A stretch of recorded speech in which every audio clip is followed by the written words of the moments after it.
At eto na nga mga kababayan, BP Sara Duterte, totoo naman talaga na walang kasalanan. Gusto lang pabagsakin ng mga kalaban, abay gamit pa ang pera ng taong bayan.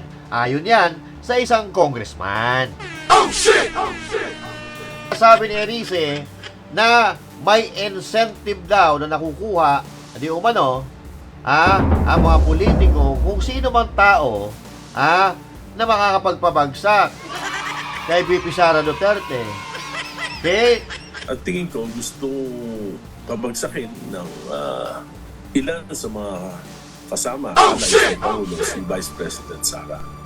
At ito ay ang pondo ng bayan ay ginamit to incentivize politicians to go against Vice President Sara. At siguro nagkamali ito, nagkamali siguro ng nakonsinte itong ganitong sistema. Ayan, mga kababayan. So dito po, sinasabi ni Erice na may incentive daw na nakukuha, di umano, ang mga politiko kung sino mang tao na makakapagpabagsak kay BP Sara Duterte. Pagpapabagsak sa effort to pabagsakin si Vice President Sara, ito yung dito nagsimula. At pagkatapos, nag-enjoy na siguro lahat. So lahat ay meron ng mga insertions, lahat ay may mga programa na questionable na naipasok sa budget. At sabi ko nga, dalawang bagay lang. Itong nangyaring pinakamalaking corruption na ito ay either kasabwat si Pangulo o talaga namang napabayaan ng Pangulo. At eto, pasintabi po sa mga kumakain dyan Shelo Magno and Friends, miyembro pala ng Eat Shit Society o yung mga samahan na kumakain ng tae. Hey! At ito pa isa, kumakain din ng tae. Ayan. Si Shelo Magno. Nagtatali-talinuhan siya. Pero hirap na siya ipagtanggol ang sarili niya. Mahirap talaga. Mahirap ipagtanggol ang sarili, lalo-lalo na kung ang ginagawa mo mali. Mahirap ipagtanggol ang sarili kung ang ginagawa mo mismo ay kain-tae. Baho! At eto pa, sa buwata ng Bangag Admin, Uniping, Makabayan Black at Dilawan, binuking ng kakampi nilang si Antonio Trillanes. Nagsama-sama na yung mga taong pabigat sa lipunan. Si Marcos Jr., pinakapabigat sa bansang ito. Samahan mo pa ng isang asong ulol na si Antonio na walang prinsipyo, walang ibang ginawa kundi guluhin ang mga Pilipino, guluhin ang bansa sa pamamagitan ng kasinungalingan na kanyang pinagagagawa. Pag-uusapan po natin lahat ng yan mga kababayan, maya-maya lang.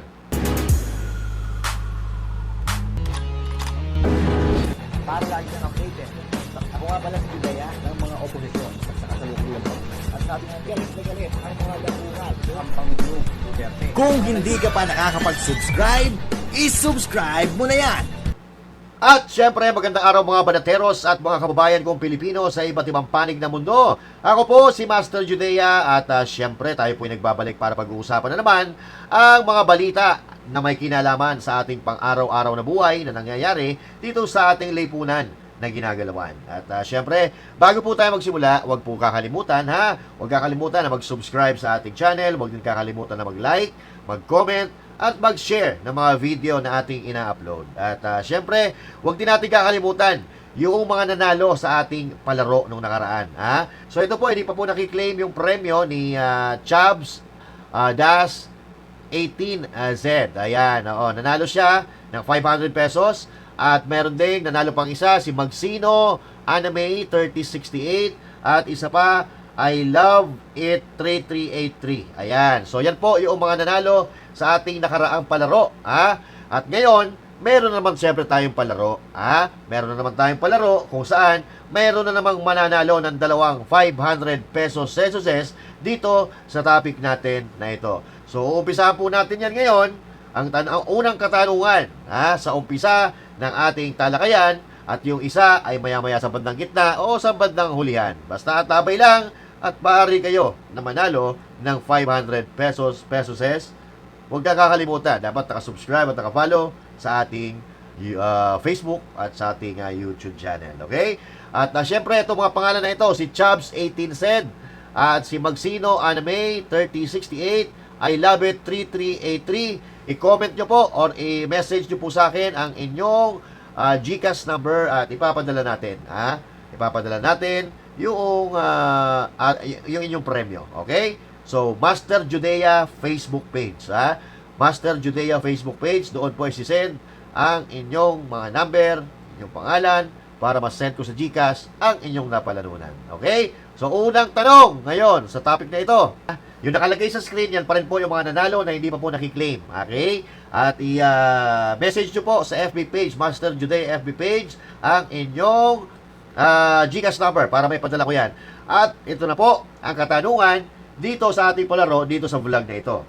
Ilang bus ang umiikot ngayon para maghatid o magbigay ng libreng sakay, inisyatibo ng Office of the Vice President? Okay, once again, ilang bus po ang nagbibigay ng libreng sakay para sa ating mga kababayan, inisyatibo po ng Office of the Vice President? Ilan po ilang bus? Okay? I-comment nyo dyan at kung sino ang una makakasagot, siya po ang mananalo ng 500 pesos.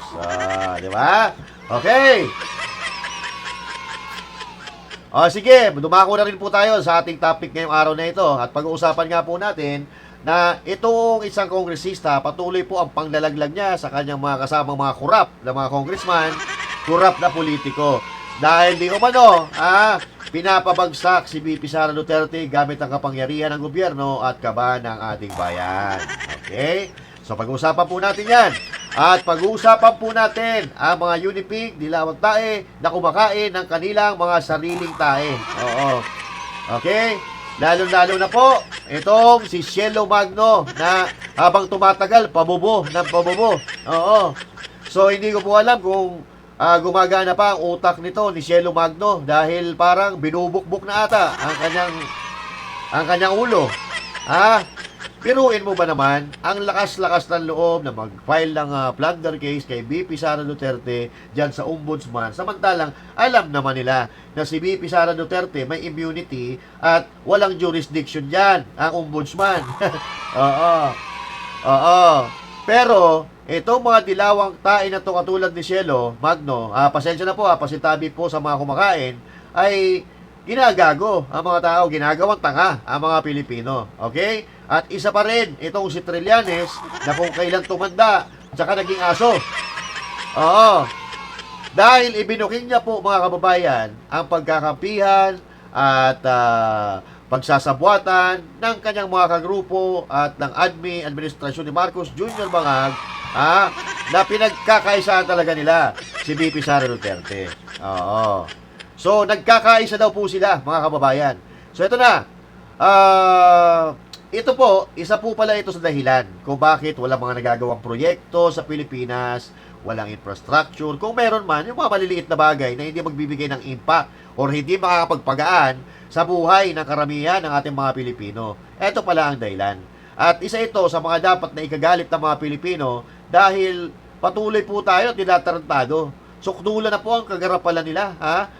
Sukdulan na po ang ginagawang kagarapalan ng administrasyon ni Marcos. Biruin nyo, nagka-problema tayo sa insertions. Hanggang ngayon, meron pa rin po palang insertions. At ginagamit nila kaban ng bayan para pabagsakin ang kanilang kalaban sa politika.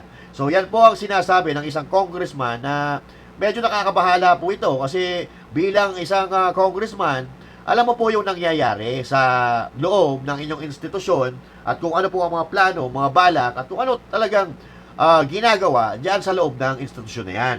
So harap-harapan po ito na pananarantado sa taong bayan dahil ginagamit ang pera or kapangyarihan ng taong bayan, ng gobyerno, ng administrasyon para pabagsakin, sirain ang kalaban nila sa politika. Eto, panoorin po natin. at tingin ko gusto pabagsakin ng ilan sa mga kasama, allies ng Pangulo, si Vice President Sara. At ito ay ang pondo ng bayan ay ginamit to incentivize politicians to go against Vice President Sara. At siguro nagkamali siguro ng ika nga nakonsinte itong ganitong sistema. Ayan, mga kababayan. So, dito po, sinasabi ni Erice na may incentive daw na nakukuha, di umano, ang mga politiko, kung sino mang tao, na makakapagpabagsak kay VP Sara Duterte. Okay? At una na natin pong nalaman yan kay Toby Tiangco noong isiniwalat niya na meron daw kaakibat or katumbas na pera ang pagpirma doon sa impeachment ni VP Sara. So, tuloy-tuloy po ang kanilang pamumulitika pero ginagamit po nila ang pera ng bansa. Nakita naman natin yung mga Quadcom at nabalitaan naman natin kung paano malalaki ang pondo na nakuha ng mga participants sa pagpapabagsak sa effort to pabagsakin si Vice President Sara. Dito nagsimula. At pagkatapos, nag-enjoy na siguro lahat. So lahat ay meron ng mga insertions, lahat ay may mga programa na questionable na naipasok sa budget. At sabi ko nga, dalawang bagay lang. Itong nangyaring pinakamalaking korupsyon na ito ay either kasabwat si Pangulo Nako. o talaga namang napabayaan ng Pangulo. So yan po mga kababayan, it's either kasabwat or napabayaan ng Pangulo. So, kung ano man po yun, it's either kasabwat or napabayaan, pananagutan po pa rin yan ng Presidente ng Pilipinas. Yan po ang Bago problema tayo mag-commercial natin. break, Congressman, nakuha yung aking atensyon doon sa sinabi ninyo na ang malaking bahagi ng massive na katiwalian ay sapagkat in-incentivize yung pagpapabagsak kay VP Sara. Is this the first time na binanggit ho ninyo o nabanggit nyo na ito sa ibang fora, sa ibang mga meeting? Kasi first time kong narinig ang ganitong angulo. Is this the minority opinion, Mr. Congressman? It is the opinion of the senior minority leader. Ako po yun, opinion ko po yun na talaga namang pinag-aaralan ko kung ano yung nangyari at na nakita ko ito yung nangyari na bagay na ginamit ito para pabagsakin si VP Sara at iangat si Speaker Martin Romualdez for the 2028 presidential elections. Pero nag-boomerang. Nakita naman natin. Isa pa, nagamit din ito yung pondo for 3 years for the 2025 national and local elections. Nakita naman natin kung paano ginamit yung mga AKAP, yung mga AIX, yung mga tubag para sa elections. Patronage politics ng mga congressman. Pinakamalalaking pondo. Ako, I've been in Congress for, this is my 5th term. So, hindi naman nagkakaganyan. Ganyang kalalaking pondo na nagamit. Kaya, ang sama, pati yung sistema sa electorate, laging umaasa na lang sa ayuda. Alright, okay, alright. Yan po, mga kababayan, si Congressman Erice po, may sabi dyan, hindi po tayo, Oo. At, kung meron mang nakakaalam dyan sa mga kalakaran na yan, sa mababang kapulungan mga kababayan, walang iba kundi isa yan, si Congressman Erice. So now, masasabi nyo po ba na may katotohanan ang kanyang mga sinasabi kung pagbabasihan po natin itong mga nangyayari sa ating bansa ngayon? Kasi unang-una po, pumutok na po ito or nakita natin kung paano po sila magbigay ng ayuda noong bago mag-eleksyon, no? Bago mag-2025 midterm election, talaga namang buhos po sila, lalo-lalo na dyan po sa party ng Mindanao. Dahil kami nga mismo, during those times na nandun po kami sa Davao, talagang nakikita namin yung kaliwat kanan na pamimigay ng ayuda ng mga AKAP, AIX na yan, diyan sa Mindanao, particularly diyan sa Davao, kasi nandun po kami, nakikita po namin yun.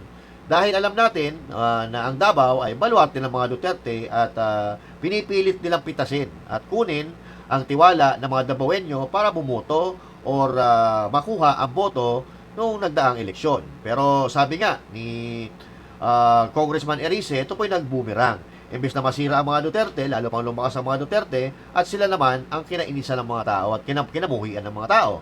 Hindi ho ba? So, ngayon, sa mga pangyayaring ito, mga kapatid, mga kababayan, kung kayo po ay hindi nyo paalam ang tunay na ugat ng pagnanakawan, ang tunay na ugat ng politika sa Pilipinas, itong nangyayaring mga awayan ng mga politiko ngayon, abay, saan ho ba kayo nakatirang planeta? Oo. So, ito na po ang totoong buhay. Ito na po ang realidad sa politika ng Pilipinas. Ginagamit ng kaban ng bayan para sirain yung mga future nila mga kalaban na politiko. Okay? So, hindi ko nga maintindihan kung bakit may naniniwala pa rin doon sa ibang tao, katulad nito, ni Antonio. Hindi. Mamaya na si Antonio. Si ano pala to? Si Ombudsman. Oo. So, hindi ko nga maintindihan kung ano-ano na lang ang ginagawa nila para sirain si VP Sara Duterte. Alam nyo, mahihina po talaga ang ulo nitong mga anti-Duterte. Nagtatali-talinuhan lang sila, magaling lang sila magsalita, pero kahit katawa-tawa yung mga sinasabi nila, basta mailabas nila yung naratibo nila at masira si VP Sara. So, biruin mo itong ombudsman po, wala pong jurisdiction yan sa Office of the Vice President. Pero, mantakin mo, nag-file sila ng kaso sa ombudsman kung hindi naman sila mga tanga. Di ba? Ang Vice President po ay impeachable official. Kaya di po siya pwede kasuhan unless siya po ay wala na sa katungkulan. 'Di ba? Umaasa ata itong mga Pinklawan, mga Pulawan, itong mga Uniping na magbibend the law seremolya. Kaya ginagawa nila ito. And at the same time, alam ko, kahit hindi tayo matalino, ginagawa nila ito para isaksak sa isipan ng mga tao na si VP Sara ay nagnakaw sa gobyerno. 'Di ba? So, ganun lang naman kasimple yan. Kasi kung walang jurisdiction ng ombudsman kay VP Sara Duterte, bakit nila kakasuhan? Bakit sila magpa-file sa ombudsman? Ang gusto nila, mag-ingay lang. Dahil gusto nga nila na isaksak sa isipan ng mga tao na si VP Sara Duterte ay magnanakaw. Pero, ang problema dito, wala silang ebidensya.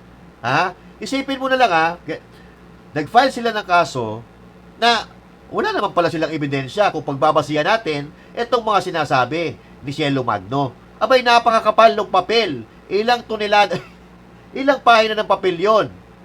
Tapos, ngayon sa mga interview, hindi pala kayo sigurado kung plunder case talaga ikakaso nyo kay VP Sara. Okay nang ina nyo. Tsaka bakit si VP Sara Duterte? May kasalanan ba siya dito sa napakalaki na kawan? Hindi ko sinasabi na po pwede magnakaw ng konti. Kaya lang, ang problema nga natin, ang sinabi ng COA, no wrongdoing, unmodified opinion. So, hindi ata nila alam ang ibig sabihin ng unmodified opinion. Ganun po sila kabobo, ganun po sila tanga. Hindi nila alam ang meaning ng unmodified opinion, hindi nila alam ang jurisdiction. So isipin mo VP Sara Duterte, puro Duterte, samantalang yung flood control anomaly, gusto nilang kalimutan. So anong katarantaduhan na pinaggagawa nyo na yan? Gusto nyo kalimutan yung trilyon-trilyon na ninakaw sa pera ng bayan at pag-iinitan nyo, yung sabihin na natin, 125 million na nawawala daw di umano ayon sa kanila, pero wala silang ebidensya. Puta, doon pala makikita mo na. Ang ginagawa nila para bulagin ang mamamayang Pilipino sa tunay na issue. Di ba? So, pero wala na. Hindi na mabubura sa isipan ng taong bayan kung sino yung mga mastermind na itinuturo ng taong bayan. Ito po'y marahil medyo humihina ang usap-usapan. Mukhang nadadivert kasi ang atensyon sa ibang bagay. Pero hindi na po ito makakalimutan ng mga Pilipino na nanakaw ang ito nga sinasabi na the biggest highs in the Philippine politics. Diba? Ito ang pinakamalaki na kawan sa istorya ng politika sa Pilipinas. So, patuloy po tayo na binubudol ng administrasyon ni Marcos Jr. gamit ang resources ng ating bansa para sila'y makaligtas sa kanilang kasalanan, sa kanilang pananagutan. Ang mga tunay na kawatan po andyan sa Malacanang. Yan po ang sinasabi ng taong bayan.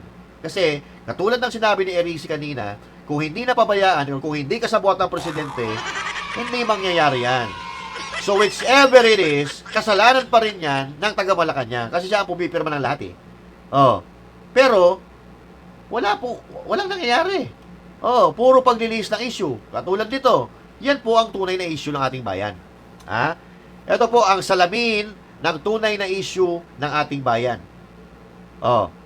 Napakarami pong kasinungalingan ng binibitawan nitong presidente ng Pilipinas. Yung 60 billion daw di umano ibabalik, hanggang ngayon wala pa. Hanggang ngayon, di ba, binigyan na sila ng ultimatum ng Korte Suprema. Di ba? Kung matatandaan natin, nangako din siya na may mga, bago magpasko daw, may mga makukulong na mga big fish. Malalaking isda. 10 days before Christmas, wala pa rin nakukulong, putang ina nyo. Alam niyo kung bakit wala nakukulong? Wala naman talaga silang balak ipakulong.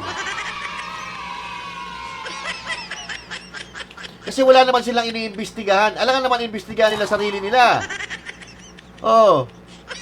Iniisip lang nila kung paano sila makakaligtas sa kanilang pananagutan. So, kaya nga ang nangyayari sa ating bansa, literal na lubog po tayo. Lubog sa baha, lubog sa utang, lubog sa kahirapan. Yan po ang tunay na issue. Wala pong kasalanan dyan si VP Sara. Kasalanan ho yan ni Bongbong Marcos Jr. kasi siya po ang presidente ng Pilipinas. Hirap na sila humanap ng alibay, kung paano nila ipapakulong, ano ikukulong nila. 'Di ba? Kasi alam na sila yung may kagagawa niyan eh. 'Di ba? Tapos kung saan nila dadali ng issue, 'di ba? Nagkakampi-kampihan na yung dating mga magkakalaban. Nagkampi-kampihan sila para sa sarili nilang interes. 'Di ba? Di ba? Wala po Wala pong silbi wala pong silbi yung mga nila, kundi ang silbi nila para sa sarili nila. Kung paano nila mapapabagsak ang Duterte. Pero dahil nga wala silang makuha ang ebidensya para mapabagsak ang Duterte, puro katarantaduhan na lang ginagawa. Puro paglilihis ang ginagawa nila. Gagawa-gawa sila ng mga script katulad ni Madriaga. Putyangin na, huli na. Huling-huli na. Yung Madriagang putangin na yan na nakakulong. Aid daw ni BP Sara Duterte. Itinanggi ng head ng PSG ni BP Sara Duterte. Ano pa ilalaban nyo kay BP Sara Duterte? Yan. Lalatang halata itong ginagawa nyo para makapasok ang mga politiko ninyo. Di ba? Hindi na kayo nasanay kay Bongbong Marcos Jr. Kakampi na niya lahat yan eh. Tingnan mo, nagrarally yung mga dilawan, ang sinisigaw nila, BP resign. Ang korupsyon, nasa flood control. Ang korupsyon, nasa watch ni Bongbong Marcos Jr. Pero ang sigaw nila, dyan sa lansangan, Sara, resign. Utang ina nyo. Kung hindi ba naman kayo mga bobo tanga.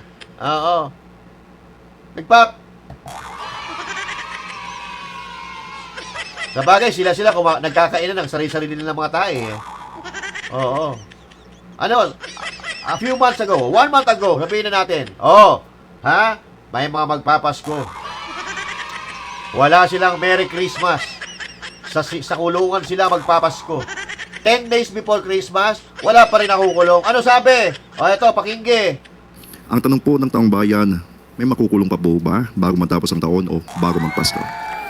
Katulad po ng pangako ng Pangulo ay mayroon mai-issue ng warrant of arrest, may hindi magiging maganda ang Pasko dahil sa mga nasangkot sa maanumalyang flood control project. So abangan na lang po natin dahil ito naman din po ay sa ating pagkakaalam ay talagang tinatrabaho rin po at pinagtutuunan ng pansin ng DOJ pati na po ng Ombudsman.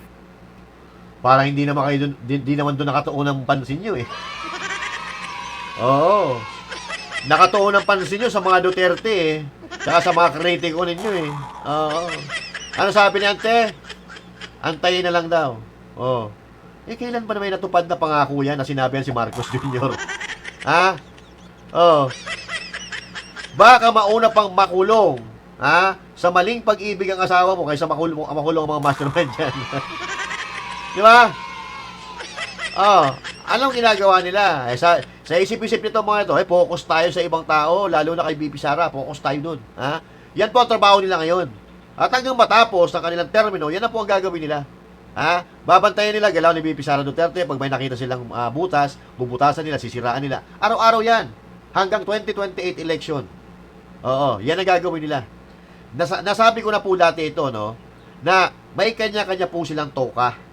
Mapakakampi ng administrasyon ni Marcos Jr., mapakalaban dati, nakakampi na ngayon, kakampi, Unitae, lahat sila magkakakampi na. Mga bayad black. Oo. So, may mga naka-assign po kung sino titira kay ganito, sino titira kay ganyan. So, nagkataon, nang tumitira kay BP Sara Duterte, Kongreso. Okay? Kongreso, mga Dilawan, Uniping, at sino pa? Yung mga, sino? Oh, makabayan black. Oo. Di ba? Dati si Castro, di ba? Si Castro, sila Raul Manuel, si Raulo Manuel. Pero ngayon, iba na. Iba na. Nagpalit lang sila ng player, pero nasa grupo pa rin nila. Oo. Yung kulay, ganun pa rin. Sila-sila lang din. Oh, katulad nito ni Trillanes. Oh. Kay Trillanes na mismo nang galing. Oh, kung ano talaga yung plano nila. Kung ano, yung gusto nila mangyari. Nagsama-sama na yung mga taong pabigat sa lipunan. Si Marcos Jr., pinakapabigat sa bansang ito. Samahan mo pa ng isang asong ulol na si Antonio na walang prinsipyo, walang ibang ginawa kundi guluhin ang mga Pilipino, guluhin ang bansa sa pamamagitan ng kasinungalingan na kanyang pinagagagawa. Puro kasinungalingan ang pinagsasabi niyan eh. May mga libel case kaya yan eh. Parang hinukay uli nila yung inidoro at kinain ulit nila yung mga itinain na nila. Pasintabi po sa mga kumakain. Yun po ang totoo.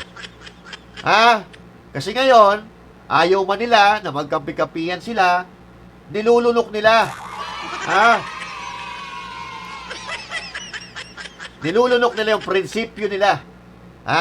Para mapabagsak ang mga Duterte, lalo si BP Sara. At ito po ay nangangahulugan na hindi para sa bansa ang kanilang ginagawa, kundi para pabagsakin ang kalaban nila, kundi para sa sariling interest nila, para magkaroon sila ng pag-asa na manalo sa susunod na eleksyon.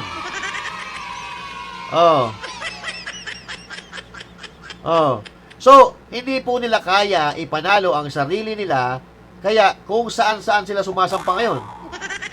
Sumasampa kay Marcos, sumasampa kung saan-saan.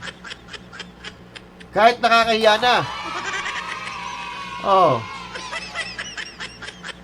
Kahit kahiya-hiya sila, wala silang pakialam. Biruin mo, yung mga sumisigaw dati ng never forget, never again.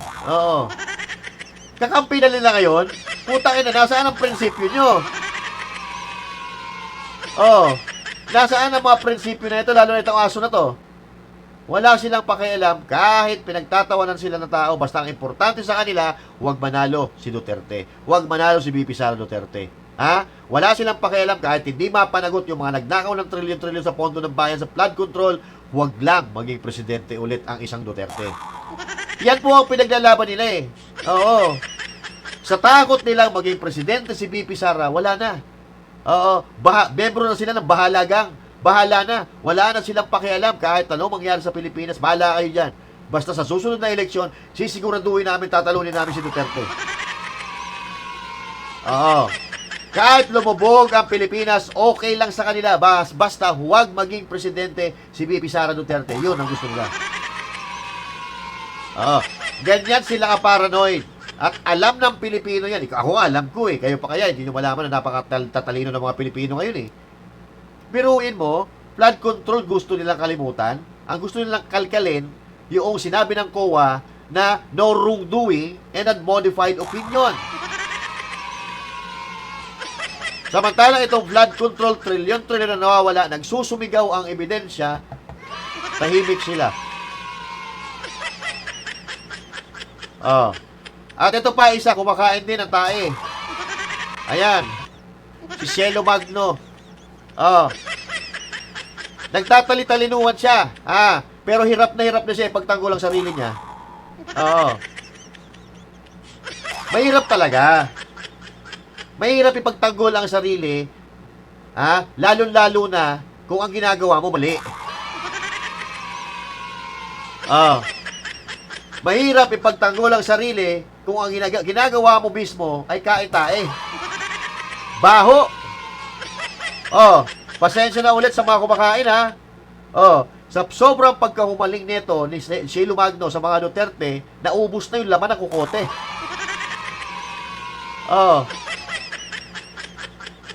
Biruin mo. Numero 1 kang kritiko ni Marcos Jr. Tapos ngayon, kinakampihan mo. Saan ang prinsipyo? Tayo na, ikaw ba naman kumain ka ng tae? Talagang utanggal ang prinsipyo mo. Biruin mo, kung gaano katanga ito mga ito. Nag-file ng kaso sa ombudsman, pero yung kinasuhan nila, hindi naman pwedeng kasuhan. Di ba? Ang vice presidente may immunity. Katulad ng presidente. Anong katangahan yan? Lagi na lang dinadrag ang mga Duterte. Bakit? Hindi makakagawa ng mga pangalan itong mga ito kung hindi sila sisilong sa anino ng mga Duterte. Tingnan nyo, pati sagot niya sa mga netizens, nandun pa rin ang Duterte. Magtatanong siya, pero yung tanong niya, bumabalik sa kanya. Ginawa siyang tanga nung tanong niya.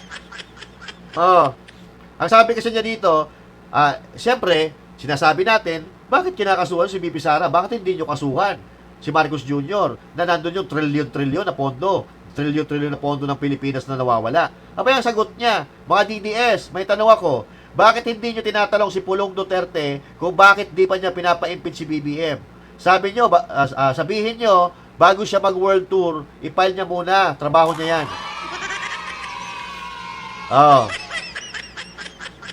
Di ba? Alam mo, Cielo Magno, nag-aalala kami sa'yo. Hindi ko maintindihan kung nagdodroga ka o nagme-menopause na. Kasi ang bobo mo. Parang nakakalimot ka na sa mga tunay na nangyayari sa mundo. Parang nakakalimutan mo yung katotohanan. Baka nakakalimutan mo yung kalagayan ng mga Duterte ngayon. So, bakit sasayangin ni Pulong Duterte ang oras niya kung alam niyang wala namang kahahantungan ang gagawin niya? Tanga ka ba? Hawak ni Marcos Jr. ang buong Kongreso. So, ano ini-expect mo kung sakaling gawin ni Pulong Duterte yung katangahan na sinasabi mo? Kung sakasakali man na gawin ni Pulong, ikaw na mag-isip kung ano mangyayari. Yung dating presidente nga kung ano ginawa nila, hindi mo alam? Kasi nilulusob kasi ito si Cielo Magno tanga at bobo ng mga DDS supporter. Pikon na pikon siya. At pinapaulanan siya ng salitang tanga, bobo. Totoo naman. Totoo naman. Kasi kung ganito mga pananaw mo sa buhay, pamantayan mo sa buhay, abay, bobo ka nga. Kung hindi mo alam kung anong nangyayari sa yung lipunang ginagalawan, tanga ka. Inuulan siya ng batiko sa kanyang social media mismo. Pero yung sagot niya, nandun pa rin yung anino na mga Duterte. Andiyan pa rin si Pulong Duterte. Wala namang, kasi kung walang Duterte dyan sa statement niya, wala namang papansin dyan biruin mo, may statement siyang ganyan, tapos ilagay niya dyan, Bam Aquino, Kiko Pangilinan. Tingnan natin kung may Duterte ang nandyan, kasi ang gusto nila mangyari, makasabay sila sa kasikatan ng mga Duterte. Kaso hindi kayo po pwede sumabay. Mga Mukha lang kayo matatalino, pero totoo lang, mga bobo kayo. Oo. Diba? May mga pa-English kayo mga sinasabi, putang ina nyo. Pero, walang sustansya yung mga sinasabi mo. Lalo na ikaw, Shelo Magno. Parang wala akong nakilala na Magno na matino, Oh. Ito basahin natin. Ang sagot niya sa netizen. May pagkaboba talaga no? Oo. Nangaasar siya, pero dinurog siya sa mismong status niya Oo. At napatunayan natin ngayon, talaga bobo siya. Oo. Ang sabi niya sa status niya, sabi niya, mga DDS, clue, ang sagot dyan ay hindi cartoon o cut out hindi daw cut out. Medyo inaasar niya dito yung Duterte supporter. Doon sa mga unang natanong niya, kung bakit hindi kailangang i-impeach si VP Sara Duterte, bakit yung maliit ba na halaga ay may pagkakaiba sa malaki? May pagkakaiba, meron. Pero bakit yung mas maliit ang kinasuhan niyo, yung malaki wala kaso? 'Di ba? Doon pa lang malalaman mo na ito ay bobo. Nag-all ad hominem din siya. Kasi itong cut-out na ito, ang tinutukoy niya dito, yung cut-out ng picture ni Pangulong Duterte sa dahig. Oo. Pero ang problema nga dito, Shelo Magno, biruin mo, ultimong karton na picture ni President Duterte, mahal na mahal ng mga Pilipino. Oo. Karton na yun karton lang. Pero kayo, kahit anong pag-aangat ninyo sa mga kandidato ninyo, buisit na buisit pa rin ang mga tao. Yung tinatawag mong karton, mahal na mahal ng ano yun, ng mga Pilipino yun. Kayo, sino nagmamahal sa inyo? Mga komunista kakampi nyo? Oo. Sinagot ngayon ng netizen, ayan sabi niya dito. Diba? Pero ito. Ang liit kasi Wait lang, palakihin ko nga muna. Sabi si Luis Cabrera, sabi niya, nasaan na yun? Kontra, sabi niya dito, basahin natin Sabi ni Luis Cabrera, Shelo Magno, kontra ka ba kay BBM, pero nagtatrabaho ka sa kanya? Saan yung utak mo? Di ba? Valid yung tanong Nasaan yung utak mo? Shelo Magno. Sabi pa, nag-follow up pa si Luis, hindi mo masagot, no? Pero, syempre, napapahiya na siya at nakikita rin niya ng mga followers niya tanga, nababasa niya. Syempre, sasagot siya. Sasagot siya ngayon para sabihin, puto, hindi over sa akin to si, hindi uubra sa akin to, ipapakita ko sa mga supporter kong tanga-tanga at mga piling mga elite na mga wala namang laman ng utak, na matalino ko. Kaya sasagot siya. Sabi niya dito sa sagot niya, Oy, Luis Cabrera, Diyos ko, yan lang hindi mo ma-reconcile at hindi mo maintindihan. Kahit lumuno ka pa ng isang sakong iodized salt, wala kang pag-asa. Pero ito bigyan kita ng clue. Ang sweldo ng nasa gobyerno ay galing sa taong bayan. Therefore, kapag nagsilbi ka sa gobyerno, ang loyalty mo ay dapat nasa blank. Sabi pa niya, ayan fill in the blank na. Sige nga, sagutin mo. Nag-fill in the blank. Feeling matalino na siya dyan nag-fill in the blank siya. Na dapat, kapag nagtatrabaho ka rin sa gobyerno, ang loyalty mo ay either nasa gobyerno or nasa taong bayan. Sige, sagutin natin to kasi wala nang reply si Luis Kasi may pagganyan-ganyan ka pa may pa-reconcile ka pa diba? May mga fill in the blank ka pa para magmukha kang talino. Ano talino dyan? Alam na namin yan. Di ba? Tulad ng sinasabi ni PRRD, kapag ikaw ay nagtatrabaho sa gobyerno, ikaw ay trabahador ng taong bayan, trabahador ng mga Pilipino.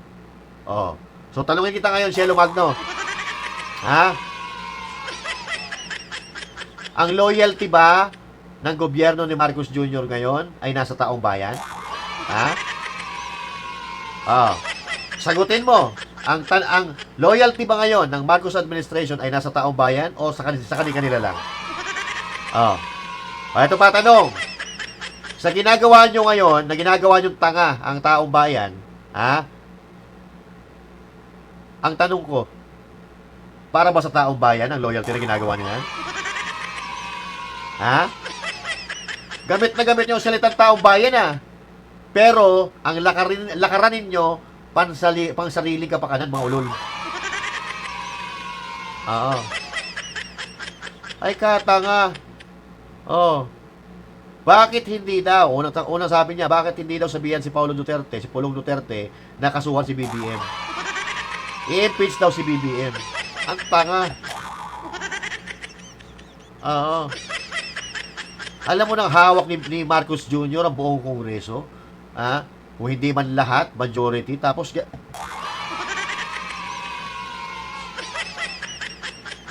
matalino ka na yan, ha? Oh. Ganyan katanga ang mga hayop na yan. Diba? Nag-file sila eh. Puta, ilang pages yon. Baka nakasulat doon, pare-pareho eh. Oh. Baka ang mga nakasulat doon, bitter na bitter ako sa maganda na VP Sara na magiging Pangulo.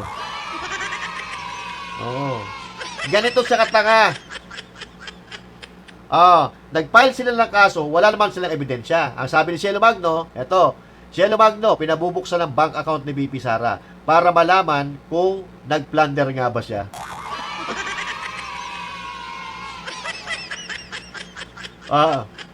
Importante daw na buksan ang bank account ni VP Sara para malaman kung nagnakaw ba talaga siya. Tangina nyo. Ginagawa nyong gago yung mga supporter nyo eh. Galing-galingan ka rin, hindi mo nga papag-connect-connecta yung mga sinasabi mo eh. Ang problema kasi sa mga nagsisinungaling, hindi nagtutugma. Kung baka sa puzzle, mali yung nilalapat nila eh. Hindi nagtutugma yung sasabihin nila ngayon sa mga sasabihin nila sa susunod na panahon.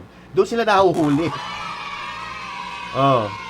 At hindi rin nagtutugma ang mga sinasabi nila ngayon sa nangyayari sa kasalukuyang panahon. Di ba? Di ba dati 8-19 si Marcos Jr.? Kitang-kita pa yung lated nito nung eleksyon na sumisigaw to, never forget!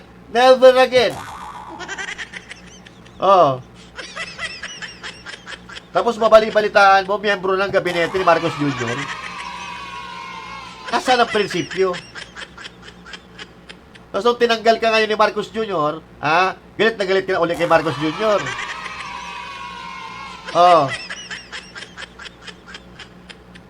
Pero, hindi mo ba banggit-banggit na Marcos resign?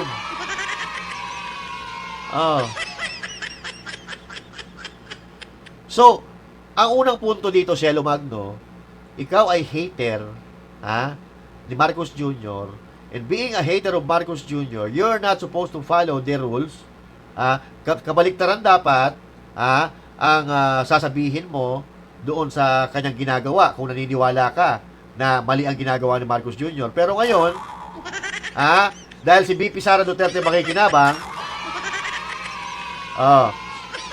ayaw nyo mag-resign si Marcos. Bakit? Masasabi mo ba, Cielo Magno, na mali yung alam ng mga Pilipino na history ng mga Marcos?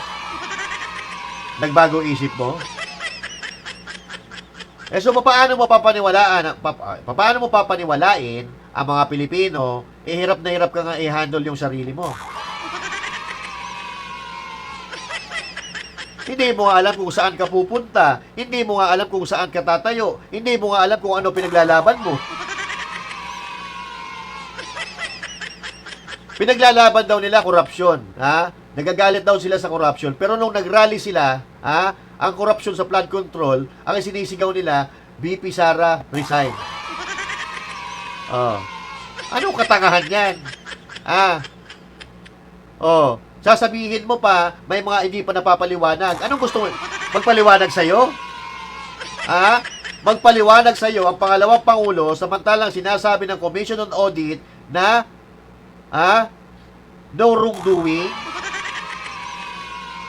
unmodified opinion, gusto mo pang magpaliwanag sa'yo si VP Sara Duterte. Sino ka ba?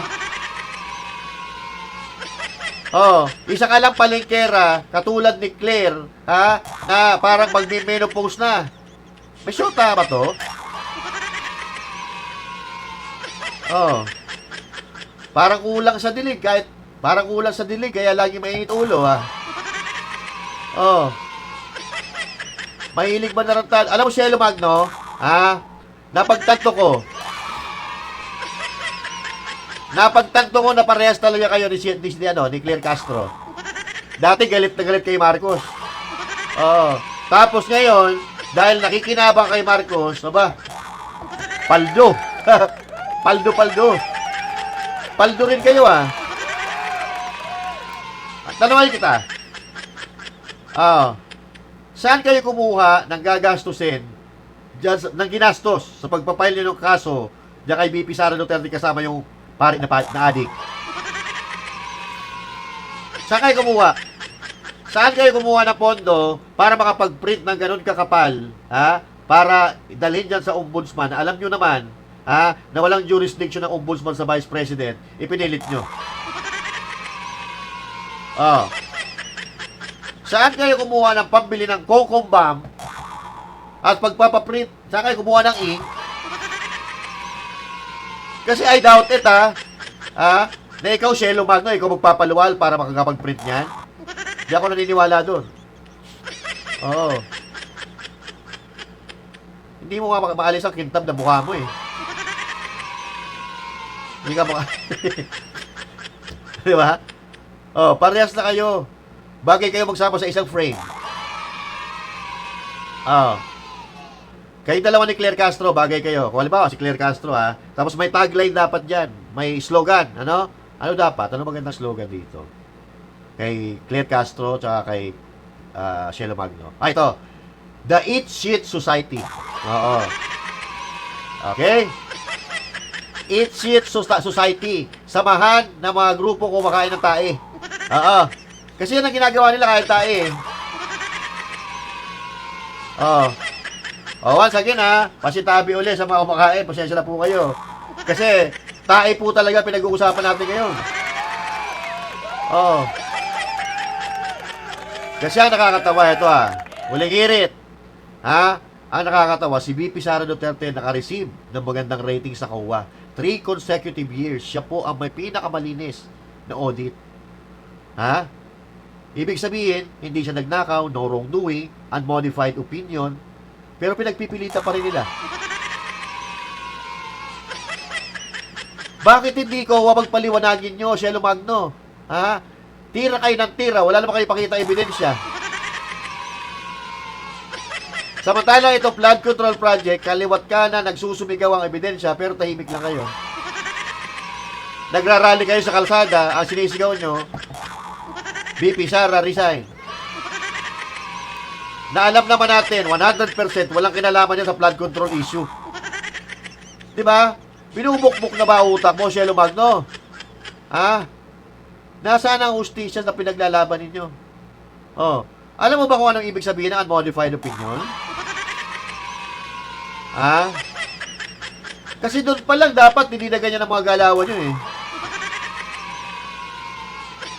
Hanapin mo sa online. Available online yan. Kung anong ibig sabihin ng modified opinion at sa unmodified opinion. Term yan sa COA. Regarding sa auditing.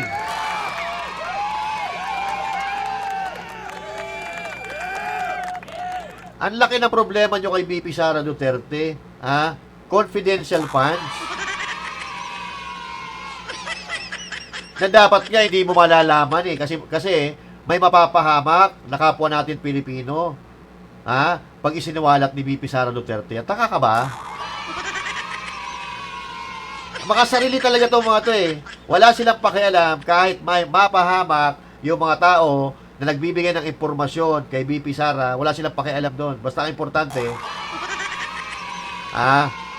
makita nila yung tao kung sino yung si Mary Grace Piatos daw. Nakakatawa eh. Di ba? Dito pa lang, kung yung mga Pilipino nag-iisip, wala na. Tigpay na itong mga ito. Wala na. Sa bagay, kung meron bang itong mga nauuto, yung mga supporter nila na mga uto-uto din. Di ba? Na feeling mga matatalino, pero mas kahit elementary grades, kayang arukin ang mga utak nito. Biruin mo, sabi ni Cielo Magno, buksan daw ang account ni BP Sara Duterte para malaman kung nag-plunder talaga siya. Pero nagkaso ka na. Ang kakapal ng kinaso nyo kay BP Sara. Tapos, gusto buksan ang bank account para malaman kung nag-plunder siya. Ay, tanga. Wala na. Binawian na ng ulirat. Cielo Magno. Tanga, may pasigaw-sigaw pa kayo sa kalsada. Yung ginagawa nyo, malinaw, pamumulitika. Takot na takot kayo kay BP Sara. Kasi alam na alam nyo na walang titibag kay BP Sara Duterte. Yung kasama mo ng abading yung may Darian na mismo ang nagsabi, kasama si Trillanes, mismo nagsabi, na kailangan magsama-sama kayo para matalo nyo si BP Sara. Ibig sabihin, itong ginagawa nyo, lahat ng ito, paninira lang talaga kay BP Sara. Kung pagbabasehan natin sa legal, pagbabasehan natin sa mga auditing sa COA, at sa mga galawan ninyo, yung galawan nyo, nagmumukha lang kayo tanga. Pinagtatawanan lang kayo ng mga tao. Di ba kayo nakakalata? Tuloy-tuloy lang. Ikaw ba naman, kumain ka ng tae, tanggal talaga ego mo dyan. Tanggal talaga prinsipyo mo eh. Kasi yung tae, tinatabunan nga ng lupa yan, yung tae. Tinatabunan ng buhangin eh. Yung aso nga, pag tumae, tinatabunan. Yung pusa, di ba? Yung pusa pag tumae yan sa buhangin, tinatabunan nila yung tae nila. Pero ito mga to, Cielo Magno, mga kampi niya, yung tae nila, kinain nila. Putang ina. Baho, putya. Pasensya na po mga kababayan na. Kasi tae naman po talaga pinag-uusapan natin ngayon. Tingnan mo, mukha lang may mga itsura, pero yung utak niyan, hindi gumagana. Kawawa. Pag pinaubaya mo sa mga ganitong pag-uutak ang Pilipinas, wala talaga. Marcos Jr. Administration Level 8 yan. Or Level 10 pa, pagka pinaubaya mo dito sa mga to. Eto na! Pangalawang tanong, bago tayo magtapos sa ating talakayan ngayong araw na ito. Ito, pangalawang tanong. So, kay Vice Presidente pa rin, syempre. Pangalawang tanong sa ating palaro ngayon. Ilang puno ang target maitanim ng Office of the President para sa ating kalikasan? Ilang puno ang target maitanim ng Office of the Vice President sa ating bansa para sa pangangalaga sa kalikasan? Okay, ilang puno? At actually, na ano na nila yan, na-achieve na nila yung goal, yung target nila kung ilan na puno ang itatanim. I-comment nyo dyan. May 2 ulit mananalo. Kaya, yung kanina na binasa natin, yung mga tanawag ko kanina sa umpisa, i-send nyo yung GCash number ninyo dyan sa Master Judea FB page. Okay? Sa mga kababayan natin, sa mga DDS, tuloy-tuloy lang, lusubin nyo na lusubin si Cielo Magno. Yan ang masarap lusubin, yung napipikon. Para lumalabas lalo yung kabubuhan nila, yung katangahan. I-expose din nyo. Putaan nyo. Bahala na kayo kung anong gusto nyo sabihin. Kasi yung katangahan niya, nakikita natin sa mga sagot niya. Okay? Magkita-kita po tayo muli sa susunod nating topic. And once again, this is Master Judea saying thank you. God bless you all. And to God be the glory. Magandang araw po sa inyo lahat. Goodbye.